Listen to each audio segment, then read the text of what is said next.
Boom, boom. How's it going? It is I again, your boy TJ. And like it is all the other day, I come out to you. When you do see Dumisani on my side here, you know it is town planning day. So welcome, Dumisani. How's it going? I am super. The weather looks good. The day looks fine. And your side? I'm all right, man. I'm all right. Thank you. Let's jump into town planning. So, we've been talking about town planning. We spoke about, some of our big cities. And if this is your first time actually listening to us about town planning, you can listen to some of the other videos that we have done with Dumisani, who's an expert in town planning for the last couple of years, where he's been doing town planning. But Dumisani, today, let's zoom in into who actually needs a town planner. Okay. Anyone that buys a piece of land, it will be my advice. Reason being, we have dealt with many cases where a person buys a land and they are told by the estate agents at times to say, this land has business rights. And business rights can mean many things to many people. Because I remember there was this case where one came and said, I bought this land, they told me there's business rights and I didn't get my business rights. Then I asked them, what business rights are you referring to?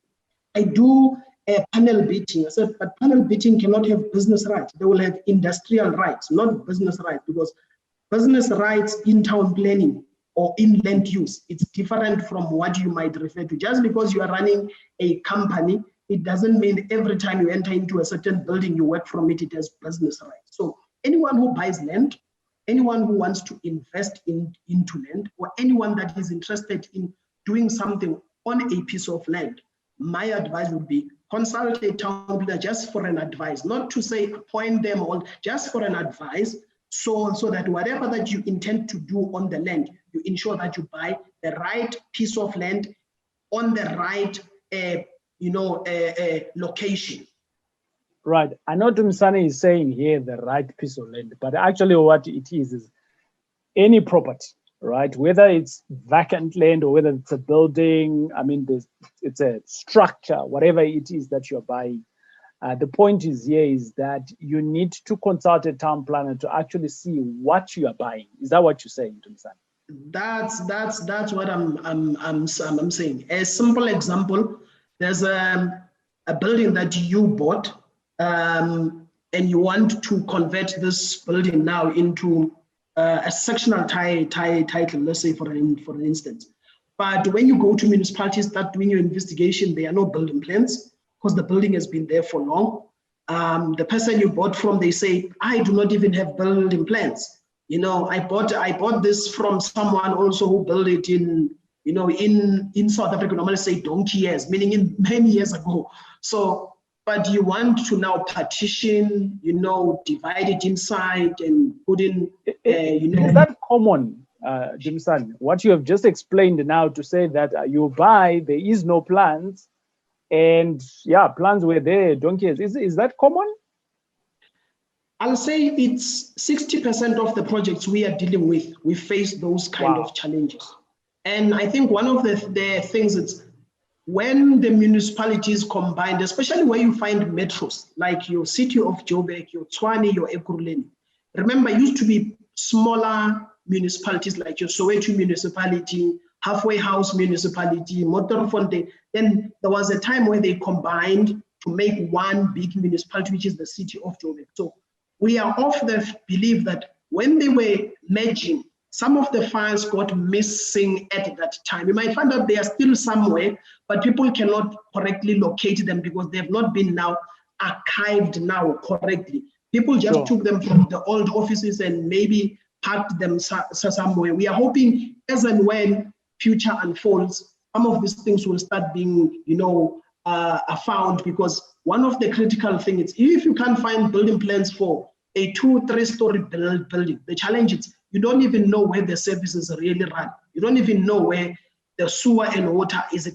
Maybe sometimes a sewer pipe runs under that building, crossing the building to the other side. You'll never know those if you don't have building plans. So you'll keep on guessing and wanting to find out. So I'll say to you, 60% of the projects that we do, people would come and say, I don't even have a building plan.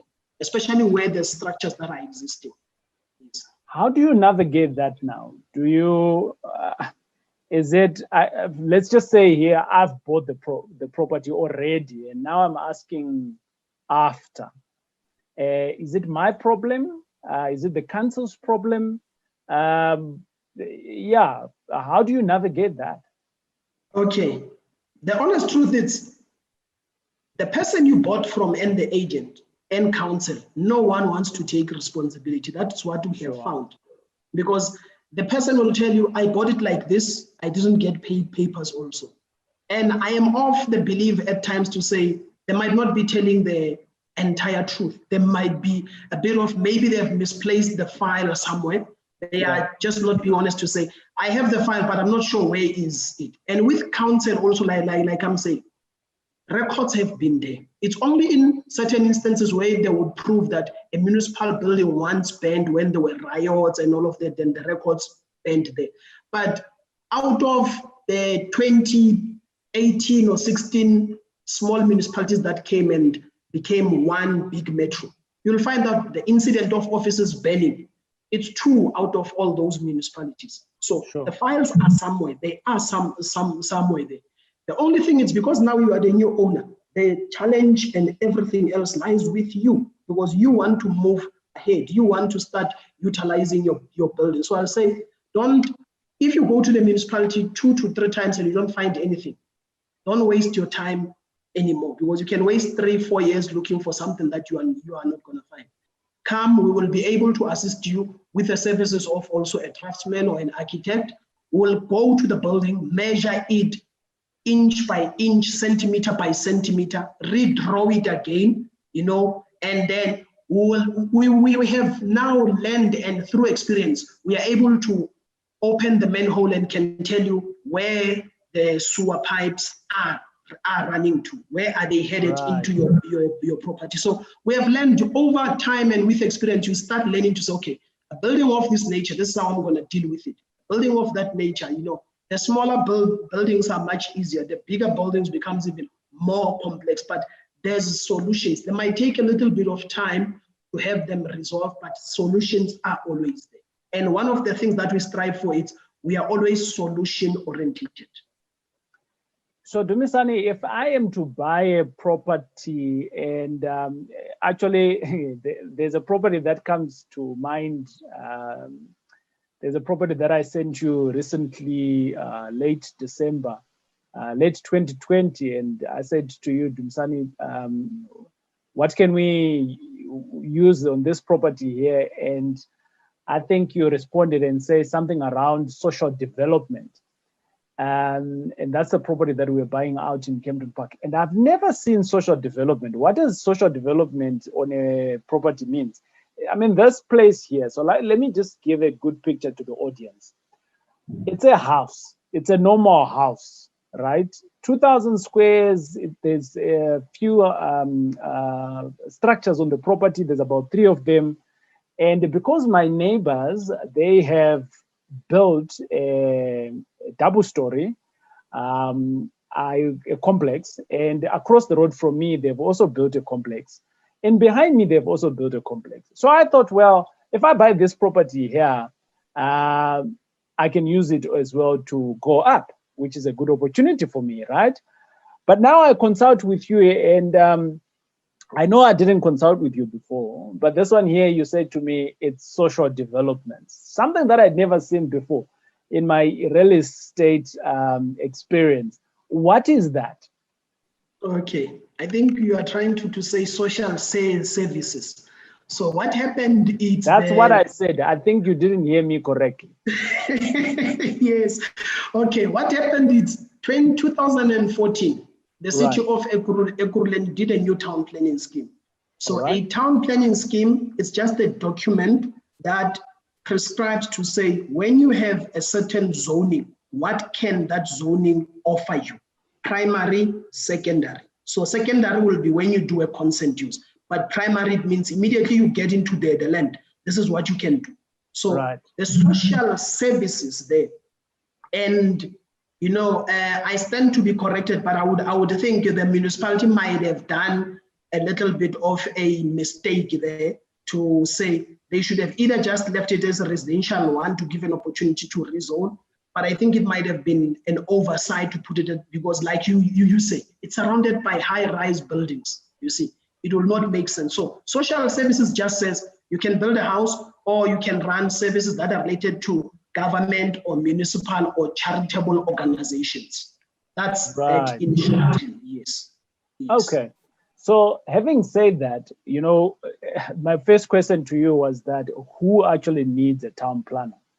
And to me, that's a point and case, because had I consulted with you before, I would have known exactly what am I buying. Because I think when we are buying, we actually don't know what we are buying. We just see the house and we see outside, but the house that we are buying or the building that we are buying, that's not really what we are buying. You're buying the services. So I almost want to say that you are buying the use of the land, because the use of the land is what then starts toggling up the pricing, right? So if it's in the right location and it's got the right use, someone else, I mean, next door, and they don't have that right of use, the difference could be millions. Yes. Right? So the bottom line here is, I don't think we know the power of a town planner. Because if I actually knew that, then whatever offer to purchase that I'm putting in, I want to make sure that I'm really buying what I'm buying. Exactly. A point in case, we did a project for government. So what was happening, they were building a 24-hour clinic for a community in the Ngangala area, just outside Tshwane. They appointed everyone else. They started designing, engineers came, everything else, but there was no town planner. When they went to submit their building plans, they found out the land is zoned educational. They cannot build a clinic. It has to be rezoned. You know how many years it delayed the project? Do you know how many millions government had to lose because of not appointing a town planner from the beginning? Because I say to a lot of people, the first thing you need on a land, it's a town planner. Like you said, you're not buying the piece of land, but you're buying the use of the land. So for you to get to say, what can I use the land for? It's a town planner. And estate agents can tell you, no, this is a growing area, you can do business, you can, but they are not saying to you, get a town planner to advise you, to ensure that whatever that is your aspiration, it's what you will really achieve or get from this piece of land that you are buying. It's the same as when you buy a flat formal shoe, but you want to go and play soccer. You can't use that to play soccer. You know, you need soccer boots to play soccer. So sometimes we are buying, but we are not buying what fits our aspiration. Yes. Dumisani, it brings me to another project that we're both still working on, and it looks like the use of the land is two different uses. And I think now that I know what I know now, and working closer with you, whenever I'm now about to just putting an offer to purchase, I truly want to know what is it exactly that I'm buying. So I see the importance of working with someone like you, who can tell me the DNA of the property, right? Because I think that's what it is, really. It's the DNA of the property. Am I buying what I'm really buying? Now, in the event that you now buy something else, because if you're buying what you're seeing, but actually the DNA is different, and then tomorrow now you want to convert it to whatever, it does mean that you bought something different, right? Just like the case here of the government. As an individual, if I was trying to build something else and now I have to go back and spend a couple of thousands rands or even 100,000 to make sure that I've got the right zoning and things like that, that becomes extremely difficult. And that can bring many people to a halt on your knees because you might not have the money to do that. Yes, exactly. Right. Whilst we are on that, I think it's time for us actually to just talk about, we've been talking about the right of use, the right of use, the right of use. Are they categorized anyway? So do we have, people talk about zoning and things like that. Do you mind just illustrate to us in terms of the zonings that are there? What does zoning mean? And what are the zoning types? Okay. So I spoke about a documentation called a town planning scheme. So a town planning scheme is just a policy document that says what can a land be used for if it's zoned for residential one. So zonings, in a simpler way, will be the category that is given to a land to say this land would be categorized as land as classification 1, 2, 3, or 4. But with us, we don't use their numbers. We normally use residential, business, commercial, industrial, open, public open space or private open spaces, and so forth. And they differ, not that much, but they differ to a certain extent from one municipality to another, because also the size of the municipality, how active is the economy in the municipality also would normally have a different scheme from a total rural municipality where they basically concentrate 90% or 80% of the time on agriculture. Okay, so a town planning scheme would give you a zoning, and the zoning will be the labeling of that piece of land that you bought or that building that you have to say it's a residential one. Then residential one would normally say you can use the land for building of your own house or one house with an outbuilding. You see, in the olden days, we used to call them the servants' quarters, Then it also gives you a second use, which then says you can build what we call a second dwelling. So a second dwelling was referred to in the olden days as a granny flat. So maybe I have parents now, they are old, they can't take care of themselves. I can build them a second dwelling or a granny flat. They can stay there closer to me for me to be able to take care of them and so forth, you see. Then you'll have, in Joburg, you have residential 1, 2, 3, and 4. Then residential 1, like I said, then residential 2. So the higher they go, they now start categorizing the types of buildings. Residential 2 would normally work on your sectional titles mainly, where you have now a cluster development, or where you just want to add 2 or 3 stands and you want to do something like a cluster development as you subdivide it. Then your residential 3 would be the mixture of a block of flats and also some of the cluster development. Then residential 4 would normally be now your high-rised. So on your res 3, that's kind of like your mixed use kind of. Yes. So you can, on one stand, you can still have both. You can have a section that is dedicated to build, your high rise, and a section that's dedicated to just have your 1, 2-story buildings, which are your sectional titles. Sure. Okay. And then you have, yes. And then your res. You can proceed. Sure. And then your res 4. All right. Your res 4 would normally be your high rise. So every use would normally also have categories of the primary land uses that you can build. It would either say dwelling units or residential buildings, hostels or hotels, So anything that has to do with accommodation that is intense would normally fall under residential 4, because that's where you have now your hotels, you have your high-rise buildings, you have your boarding houses and all of those. Yes. Okay. Speak of a document that's called the town planning scheme. Is that something that is public document, or it's just for the town planners? It's a public document. Anyone can have access to it. And the advantage of these days is that when you go on the website and you go under the planning department, you normally find all the documentations that are being used today, It's a good thing that now they are starting to be written with a simple language that anyone can be able to read and understand, because sometimes I can take you for a ride and tell you this and that and that and that, but when you go and read the document, you're like, no, but this is not the true reflection of what that man said.